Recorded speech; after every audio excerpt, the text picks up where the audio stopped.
नमस्कार। अगर आप भी ऑपरेशन सिंदूर के बाद जो सीज फायर हुई है उसको लेकर थोड़े दुविधा में हैं, ये सोच रहे हैं कि शायद हम इस युद्ध में, इस ऑपरेशन सिंदूर में कुछ ज्यादा हासिल कर सकते थे, और अगर हासिल हुआ है तो क्या हुआ है, तो इसके लिए मैं आपके लिए 10 टेकअवेज लेकर आया हूं। इस ऑपरेशन सिंदूर के 10 संदेश लेकर आया हूं जिससे आपकी यह दुविधा कुछ हद तक कम हो सकती है। सबसे पहला संदेश, जो सबसे स्पष्ट संदेश इस बार भारत सरकार ने दिया है, भारत की सेनाओं ने दिया है, वो संदेश था कि अब आतंकवाद का मतलब होगा सीधा युद्ध। यानी पाकिस्तान की द्वारा या पाकिस्तान द्वारा स्पॉन्सर किसी भी पाकिस्तानी आतंकी हरकत का मतलब अब उसे सीधे भारत के खिलाफ युद्ध समझा जाएगा और युद्ध का जवाब भारत सीधे युद्ध से देगा। यानी किसी तरह की कोई बातचीत, किसी तरह का कोई स्ट्रेटेजिक, राजनीतिक, किसी भी तरह की बातचीत या दबाव की कोशिश नहीं होगी। आतंकी हरकत का जवाब सीधे युद्ध से दिया जाएगा। ये पहला सबसे कड़ा और सबसे स्पष्ट संदेश। दूसरा संदेश कि पाकिस्तान के अंदर जो आतंकी इंफ्रास्ट्रक्चर न सिर्फ पीओजेके में है, बल्कि पाकिस्तान के अंदर अलग अलग बड़े शहरों में जो उन्हें लगता था कि उन पर हमला नहीं होगा, अब दूसरा बड़ा संदेश यह है कि पाकिस्तान में कहीं भी आतंकी इंफ्रास्ट्रक्चर हो, आतंकी अड्डे हो, वो अब सुरक्षित नहीं रहेंगे और आतंकियों के परिवार भी सुरक्षित नहीं रहेंगे।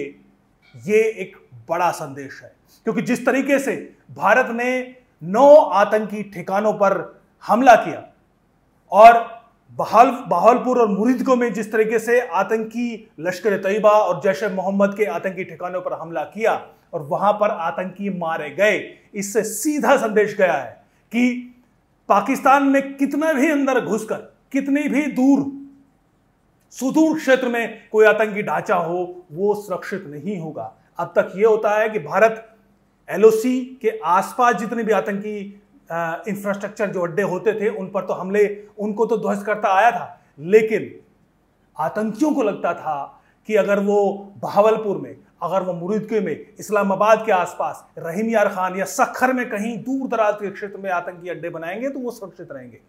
दूसरा बड़ा संदेश ये था कि आतंकी अड्डे कहीं भी हो, पाकिस्तान में कहीं भी हो, घुसकर मारेंगे। जिस तरीके से बहावलपुर में जैश मुख्यालय पर हमला हुआ, मुरीदके में लश्कर तैयबा पर हमला हुआ और रहीम यार खान, सखर और पीओजेके में मुजफ्फराबाद, कोटली, निकियाल, रावलकोट, चकोटी, यहां पर जो आतंकी अड्डे ध्वस्त किए गए, वो एक दूसरा बड़ा संदेश था। हमारे परिवार सुरक्षित नहीं है, हमारे भारतीय नागरिक सुरक्षित नहीं है, तो उस हमले को अंजाम देने वाले आतंकी और उनके परिवार भी सुरक्षित नहीं होंगे। दूसरा बड़ा संदेश। तीसरा बड़ा संदेश कि जिस तरीके से अगर पाकिस्तान भी कोई जवाबी हमला करता है, भारत ने जो हमला किया, जवाबी हमला किया, उसके बदले कुछ ऐसी हरकत करता है, तो भारत को उसके रोकने की एक श्रेष्ठता है, उसमें एक वो क्षमता है।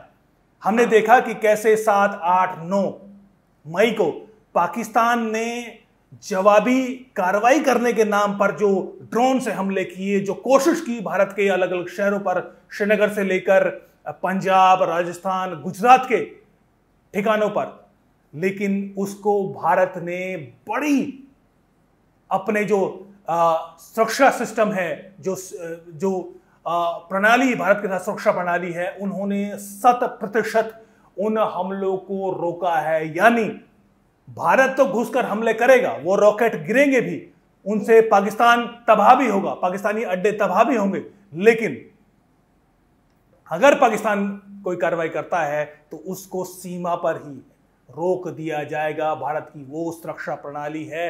ये एक बड़ा संदेश है। चौथा बड़ा संदेश, तकनीकी रूप से भारत की श्रेष्ठता है।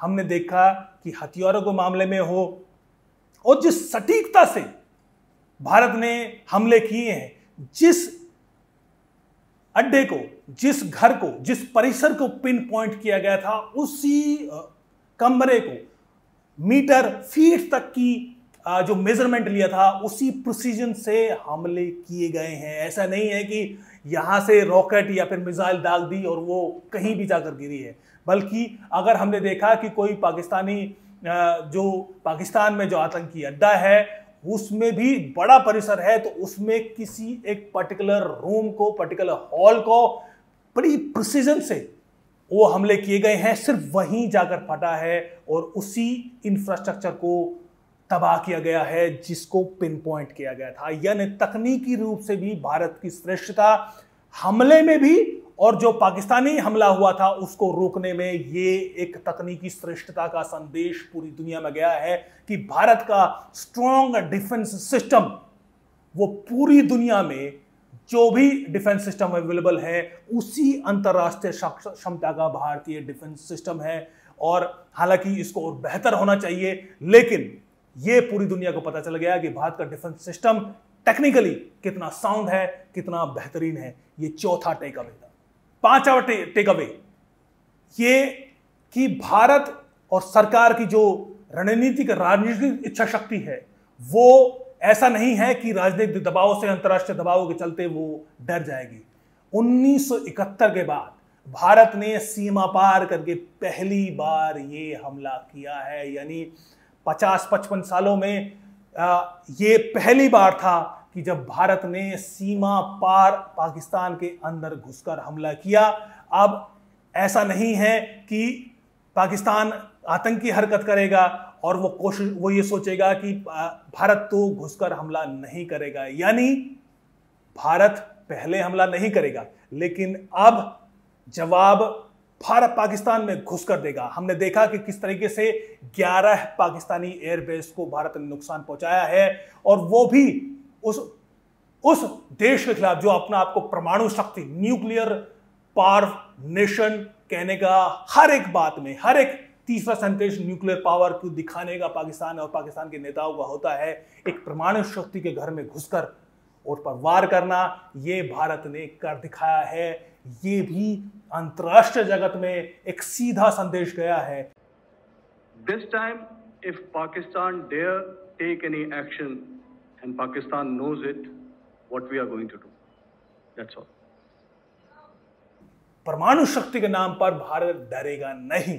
भारत उसी पूरी क्षमता के साथ हमला करेगा, जवाब देगा जैसा कि होना चाहिए। नतीजा ये था कि चाहे नूर यार खान हो, रफीकी हो, मुरीद हो, सियालकोट, परसूर, सरगोधा, चुनियान, स्कार्दू, भोलारी, जैकबाबाद और सखर, यहां पर 11 एयरबेस पर हमला किया। हमने देखा कि जो तस्वीरें आई हैं उससे पाकिस्तान के एयर पावर की जो छवि थी, जो सुपरियरिटी वो दिखाने की कोशिश करता था, सो कॉल्ड सुपरियरिटी, हमने पुलवामा के बाद उसने एक बड़ी अपनी इमेजरी इस तरह बनाने की कोशिश की थी कि एयर पावर जो है वो पाकिस्तान की बहुत सुपीरियर है। लेकिन जिस तरीके से भारत ने घुसकर हमला किया है, एयरबेस पे हमला किया है, और जो तस्वीरें सामने आई हैं उससे पाकिस्तान की जो ये सुपर पावर की इमेजरी है उसको एक गहरा धक्का लगा है।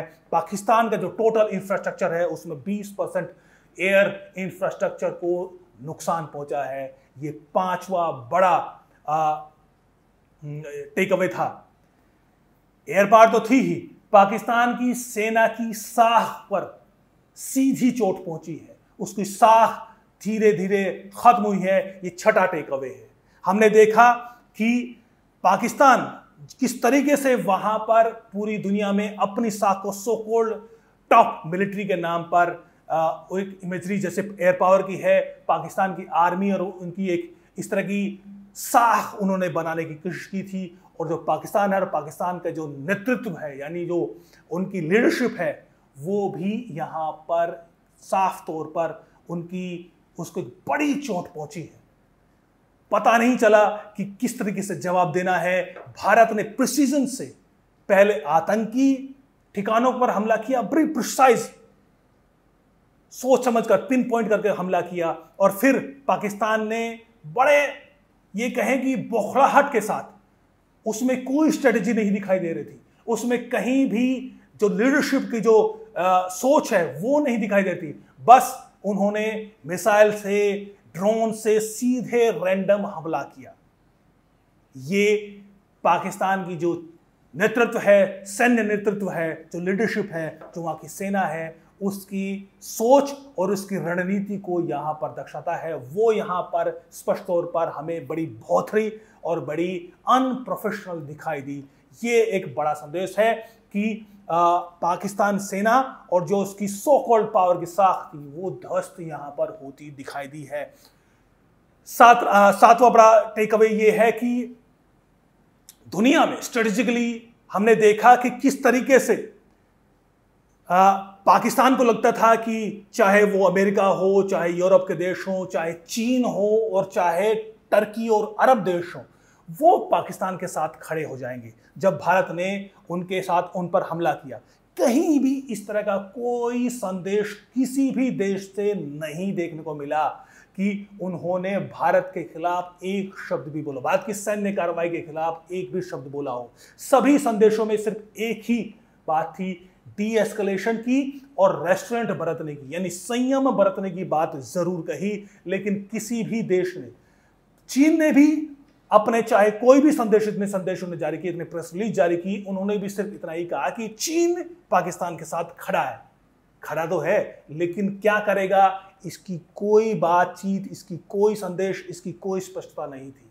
तुर्की ने भी पाकिस्तान के साथ दोस्ती की बात की हामी जरूर भरी, लेकिन करेगा क्या, किस तरीके से मदद करेगा, इसको लेकर कोई स्पष्टता नहीं थी। तो निश्चित तौर पर अंतर्राष्ट्रीय स्तर पर भी पाकिस्तान यहां पर आइसोलेट होता नजर आया और भारत एक महाशक्ति के रूप में, कि ऐसी महाशक्ति कि जिसके खिलाफ एक भी देश ने कोई भी शब्द नहीं उठाया। उल्टे उन्होंने पहलगाम आतंकी हमले के बाद भारत के जो जवाबी हमला था उसका एक तरीके से मौन समर्थन ही किया।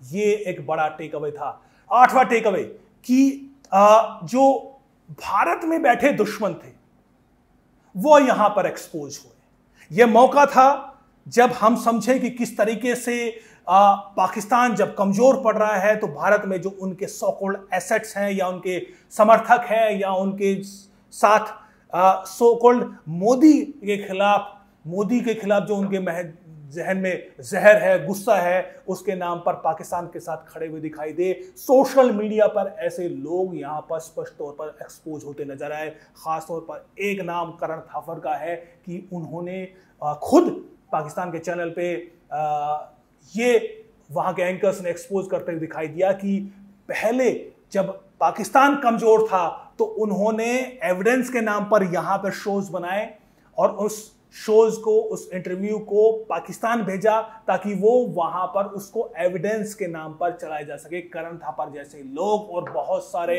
लेफ्टिस्ट और सो कॉल्ड जो कम्युनिस्ट पत्रकार हैं वो भी यहां पर एक्सपोज होते नजर आए। यानी ये वो समय था जब अपने देश के अंदर छिपे गद्दारों की, दुश्मनों की पहचान भी यहां पर भारत कर पाया। चाहे वो मीडिया हाउसेस हों, चाहे वो उससे जुड़े हुए लोग, एनजीओ के लोग हों, और या फिर यहाँ के नेता, so called social media influencer हो, उसकी एक लिस्टिंग भारत सरकार को बनानी चाहिए। पहचान हो गई है, लेकिन उन पर कार्रवाई की भी बात यहाँ पर होनी चाहिए। ये एक आठवां टेक अवे था। नौवां टेक अवे था कि पाकिस्तान ने, हालांकि इस युद्ध के दौरान सबने एक दूसरे के खिलाफ ये सेना के साथ खड़े होने का उन्होंने सो कॉल्ड ऑप्टिक्स तो दिखाई दिए, लेकिन अंततः खबर यह है कि पाकिस्तान की सेना के खिलाफ आपसी टकराव बहुत जबरदस्त तरीके से बढ़ा है। जिस तरीके से पीटीआई के नेताओं को, इमरान खान को जेल में डाला हुआ है, तो वहां के पीटीआई समर्थक जो कि बहुसंख्यक है पाकिस्तान में, उनको ये स्पष्ट नजर आने लगा है कि पाकिस्तान की सेना ने ये आतंकी हरकत भारत के खिलाफ सिर्फ इसलिए की कि इमरान खान को जेल में रखा जा सके या उनकी जान को किसी तरह का खतरा उन पर लाया जाए। ये एक बड़ा संशय पाकिस्तान में उठ खड़ा हुआ है। और इसके अलावा हमने देखा कि किस तरीके से जो ये शरीफ सरकार है, जो इससे जुड़ी हुई पार्टियां हैं, उनके मन में भी अब धीरे धीरे स्पष्ट यहाँ पर नजर आने लगा है कि भाई कहीं ऐसा तो नहीं कि एक बार फिर से तख्ता का पलट करके एक ऐसा माहौल तैयार इसलिए से न करे कि स्थिति ऐसी बन जाए, इमरजेंसी वाली सिचुएशन बन जाए और इमरजेंसी के नाम पर पाकिस्तान की सेना जो है वो एक बार फिर तख्ता पलट करके जो आसिम मुनीर है वो 1-2 साल नहीं, आने वाले 10-15 साल वो पाकिस्तान की सत्ता का तख्ता पलट करके वो वहां पर सत्ता पर काबिज हो सके, जिसके उदाहरण हमने कई बार देख चुके हैं। ताजा उदाहरण मुशर्रफ का भी था। ये एक बड़ा राजनीतिक संशय, एक संदेश इस ऑपरेशन सिंदूर के बाद पाकिस्तान में निकला है। ये नवा संदेश था। 10वां टेक अवे है कि अब भारत की एक आंतरिक आकलन करने का मौका मिला है। भारत की चाहे वो सैन्य क्षमता हो, चाहे वो राजनीतिक क्षमता हो, चाहे वो इकोनॉमिक क्षमता हो और चाहे वो आंतरिक इंफ्रास्ट्रक्चर सुरक्षा प्रणाली हो, हर एक प्रणाली का इस ऑपरेशन सिंदूर के दौरान उसका एक रियल टाइम आकलन यहां पर हुआ है। आकलन ये हुआ है कि जो हमने सुरक्षा प्रणाली है वो अंतर्राष्ट्रीय स्तर की है, जो हमारी रणनीतिक अंतर्राष्ट्रीय कूटनीतिक क्षमता है वो भी निश्चित तौर पर एक महाशक्ति के तौर पर यहां पर उभरती नजर आई है। और जो स्ट्रेटेजिक जो हमारी क्षमता है वो भी यहां पर स्पष्ट नजर आई है। इकोनॉमिक क्षमता से सरकार को निश्चित तौर पर सीधे पता चला होगा कि किस स्केल पर कितना युद्ध लड़ने पर कितना भारत को मजबूत होना चाहिए और हर एक लेवल पर यहां पर भारत को आकलन करने का मौका मिला है। ये एक बड़ा टेक अवे है। अब हम और मजबूती की ओर आगे बढ़ने के लिए हमारे पास आकलन का डेटा अवेलेबल होगा। हम ये जान सकते हैं कि चाहे वो सेना के, चाहे वो एयरफोर्स की, चाहे वो नेवी की क्षमता हो, चाहे वो राजनीतिक इंफ्रास्ट्रक्चर हो, चाहे वो भारत के अंदर प्रशासनिक ढांचा हो, चाहे वो भारत की इकोनॉमी अर्थव्यवस्था की बात हो, चाहे वो मैरीटाइम पावर की बात हो, कितना कामयाब रहा, कितनी उसमें सुधार की क्षमता है। तो ये एक बड़ा आकलन करने का मौका, ये सबसे बड़ा टेक अवे था। आगे अगर इस तरह का मौका मिलता है तो भारत उसके लिए कितना तैयार होगा या कितना तैयार होना चाहिए, वो इस पूरे ऑपरेशन सिंदूर का सबसे बड़ा टेक अवे है। इसके लिए भारत निश्चित तौर पर तैयार भी होगी, उसके लिए आने वाले दिनों में भारत को तैयार भी करेगी कि अगर फुल स्केल वॉर होता है, कल को भारत का नेतृत्व देश चाह ले कि POJK को, गिलगित बल्तिस्तान को पाकिस्तान से दोबारा मुक्त कराना है और भारत पाकिस्तान को पूरी तरह से 2-3 टुकड़ों में बांटना है, तो उसके लिए क्षमता कितनी भारत को चाहिए, कितना तैयार है, उसके लिए भारत सरकार, मोदी सरकार तैयार होगी। उसका आकलन करने का मौका भी इस ऑपरेशन सिंदूर ने भारत को दिया है। ये एक सबसे बड़ा टेक अवे रहा है। यानी ये 10 टेक अवे मैंने आपको बताए तो आपको एक पिक्चर क्लियर हो चुकी होगी कि ऑपरेशन सिंदूर से निकला क्या। हां, बहुत सारा प्रोपेगेंडा अंतर्राष्ट्रीय स्तर पर चलेगा, अंतर्राष्ट्रीय पाकिस्तान की तरफ से चलेगा, जो ऑर्गेनिक और भारत में बैठे कुछ एसेट्स हैं जो उसको आगे बढ़ाने की कोशिश करेंगे। मोदी के विरोधी जो पार्टियां हैं, इन्फ्लुएंसर हैं, सोशल मीडिया हीरोज हैं, सो कॉल्ड जो कंटेंट मेकर हैं, वो इस तरह का जंजाल बुनने की कोशिश करेंगे, उससे बचने की कोशिश है। यही हाइब्रिड वॉरफेयर है। यानी युद्ध अब सिर्फ जमीन पर, हवा में सैन्य क्षमता के साथ नहीं लड़ा जाता, युद्ध अब इंफॉर्मेशन वॉरफेयर के साथ भी लड़ा जाता है। ये भी एक बड़ा टेक अवे है। इसका ध्यान सरकार तो रखेगी ही, हमें आम भारतीय को भी रखना चाहिए। तो 10 टेक अवे हमें बताया। हम सिर्फ इतना कह सकते हैं कि भारत ने वो कर दिखाया है कि पाकिस्तान ने जो कहा था कि पानी नहीं बहेगा तो खून बहेगा, हमने संदेश दे दिया है कि ना तो खून बहेगा और ना ही जो इंडस वाटर ट्रीटी है उसके जरिए पानी बहेगा। पाकिस्तान की इच्छा के अनुसार भारत चाहेगा तो पानी छोड़ेगा, भारत चाहेगा तो पानी नहीं छोड़ेगा। ये स्पष्ट संदेश भी पाकिस्तान को दे दिया गया है। नमस्कार, जय हिंद।